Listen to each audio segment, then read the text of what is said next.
sitting on the bench in Teacher Rose's office in the Whangarei Primary School, and she explained to me that the woman who had just left had asked her to mark down her daughter's exam results so that she would fail. The mother could not afford the secondary school fees, and she thought it was better for everybody that her daughter just failed the exams rather than having to admit the truth. Can you imagine having to do that to your own child? Poverty is cruel. But poverty is not just about a lack of money. It's a force. It's a force that quietly destroys opportunity, crushes potential, and spreads despair and hopelessness. Sitting on that hard bench, I saw with clarity that no matter how many books or desks we bought, no matter how many classrooms we built, if we ignored the wider realities facing the families in those communities, we would simply be dealing with the symptoms rather than the cause. And that realization changed everything for us. And it asked us to ask deeper questions. Why are these children so very little? Why are so many of them not attending school in the afternoon? Why are the classrooms half built? And why does nobody answer any of my questions? It's funny because there are certain things you expect to have in a school. You expect there to be water, decent toilets, enough desks and books, maybe lunch. But no, nothing. While pondering the lack of basic needs, the words of Julius Nyerere rang around my head. You cannot develop a person, only they can develop themselves. In this environment, the philosophy of Steve Biko also got mixed in. The people must be in charge of the change process. And then remembering the lyrics of Bob Marley, emancipate yourself from mental slavery, none but ourselves can free our minds. The sustainable development process must be built within the community and not imposed upon them. And this is the foundation of Mikuyu Tanzania. And this is why we sit and we listen and we drink tea and take chapati together. We hear the challenges. We find the informal leaders. We talk to the formal leaders and we explore how change can happen. And in this way we have become a stakeholder, not a helicopter charity flying in and flying out. For nearly 20 years, together with the communities, we have developed a model based not on dependency, but on partnership, on respect, on co-investment, participation, and local ownership. By working together, we are changing mindsets.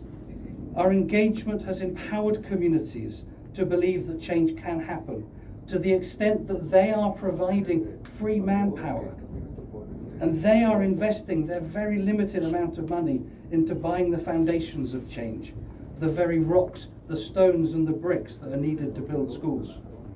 They are providing land, food and leadership to battle the poverty that enslaves them. And more recently, they are being supported by the local government who are co-funding development projects with us because they too believe in our approach. And as a result, the communities have moved from a state of resignation of the status quo of poverty to being active participants in creating a better future. Over the last 20 years, we, and by that I mean all of us here, have built and renovated 80 classrooms, 11 teachers' houses, including building a school from scratch. We have improved water security, vastly improved school sanitation. We brought hundreds of desks and thousands of books, and we have ensured that each day thousands of children eat a lunchtime meal, provided not by us, but by the community. In fact, we have transformed schools into centres of excellence, and our classrooms and toilets are now the standard against which other schools are compared. Schools that used to hover around the 50 to 60% pass rate are now achieving 95% pass rate. Together we are changing the trajectory of young people's lives. Alongside this, we have developed livelihood programs that have trained over 1,500 people in farming and entrepreneurship, because we never forgot that mother in Wangwarai.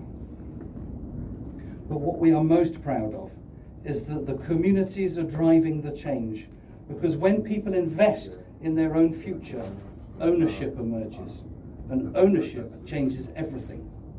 The powerless become active, communities are feeding their children, farmers are diversifying their crops and strengthening their resilience. The young are beginning to imagine different futures. And we are aware that real impact is never isolated. So a classroom is not just a classroom. A water project isn't just a water project. An agricultural program isn't just farming. Every intervention must simultaneously generate additional outcomes, be it educational, environmental, cultural, economic. There must be a multiplier effect. For instance, all of our building projects, the local builders, the welders, the carpenters, they get paid. The local shopkeepers who provide all of the raw materials, they make profit. Local transporters get our business, and even the local artist gets work.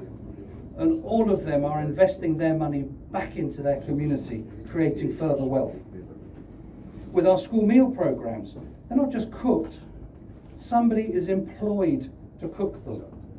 And they're cooked using fuel-efficient stoves, which reduces the negative environmental footprint. Sideline here. Tanzania is a very patriarchal society, and menstruation is very taboo, and there is much misinformation. And we wanted to tackle this head on, sympathetically, but head on. So we hired a Tanzanian specialist to talk to the formal and informal leaders. Oh, sorry, I can't see anymore. And we wanted to do this before the project started so that we could get their feedback. One man very nearly left that training because he thought it was inappropriate. It was not his business. But his peers encouraged him to stay. And we talked about a girl's journey through life like a river, supporting the challenges along the way, and how they needed to be supportive. And we took them to the local school and showed them the girls' toilets. By the end of the training course, they had agreed to invest in upgrading the girls' toilets, and the man who nearly walked out was busy making reusable sanitary pads for his daughter. Now that is an amazing change in social attitude. And the point being that external support can challenge norms and unlock opportunities and abilities within the community for them to invest in themselves. And in this case, addressing gender inequalities. And that is why our co-investment and co-production model is so important, because it is inclusive. Our role is not to arrive with the answers. Our role is to help create the conditions in which communities can lead sustainable change for themselves. And sometimes that means stepping back. For example, in about year 5, we were in the Malangi primary school holding a meeting with the whole community. And we had been invited to become a stakeholder to support the development of the primary school, which was about to be closed down because the classrooms were so terrible. And they were achieving a 28% pass rate.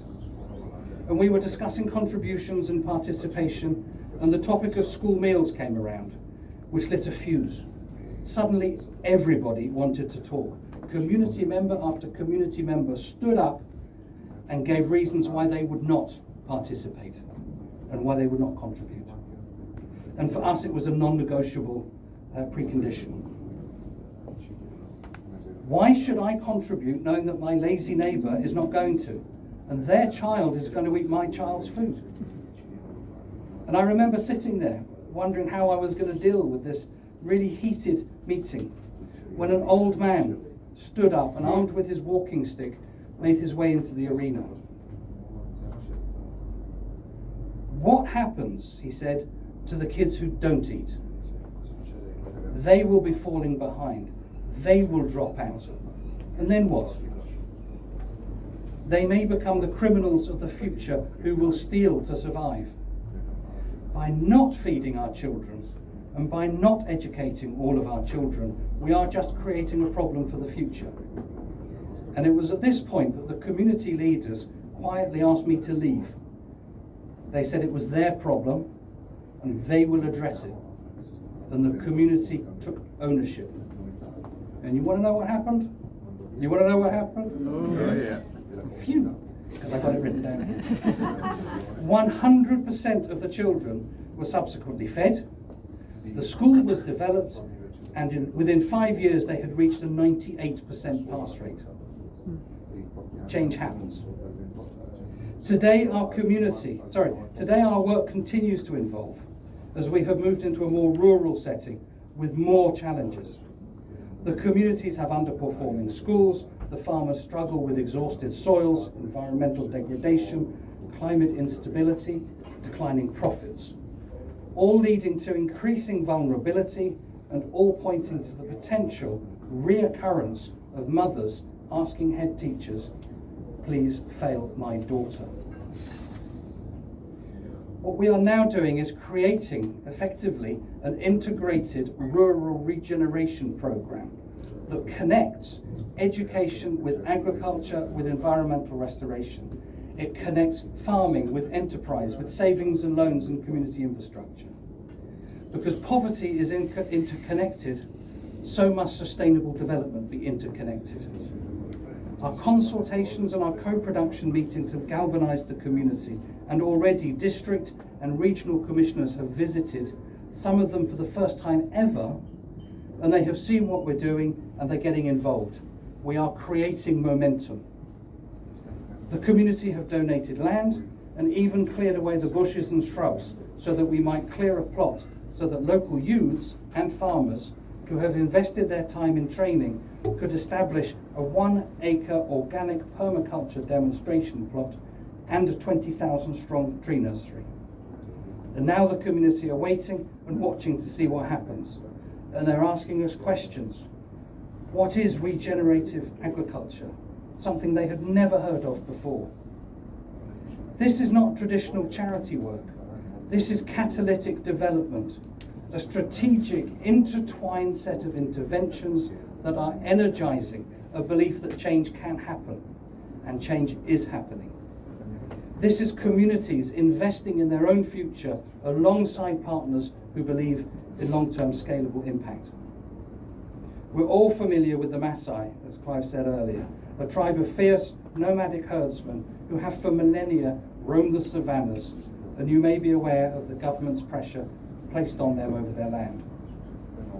The Maasai in Chemchem recognise that they need to change.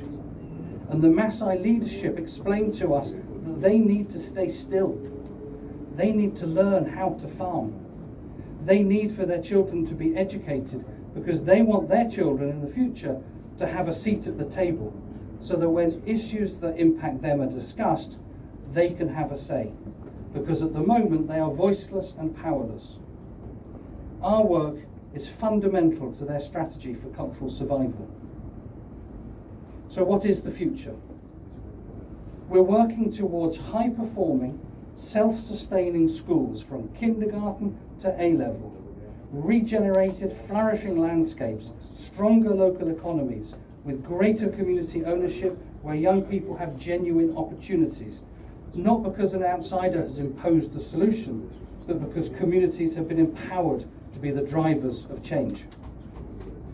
We know it's complex and we know it will take time and we know it cannot be achieved by one stakeholder. But when communities, local government, local NGOs and supporters work together, the extraordinary can become possible. Poverty is made up of 4 things. A lack of basic needs, such as food, security and shelter. A lack of access to institutions like schools, banks and hospitals.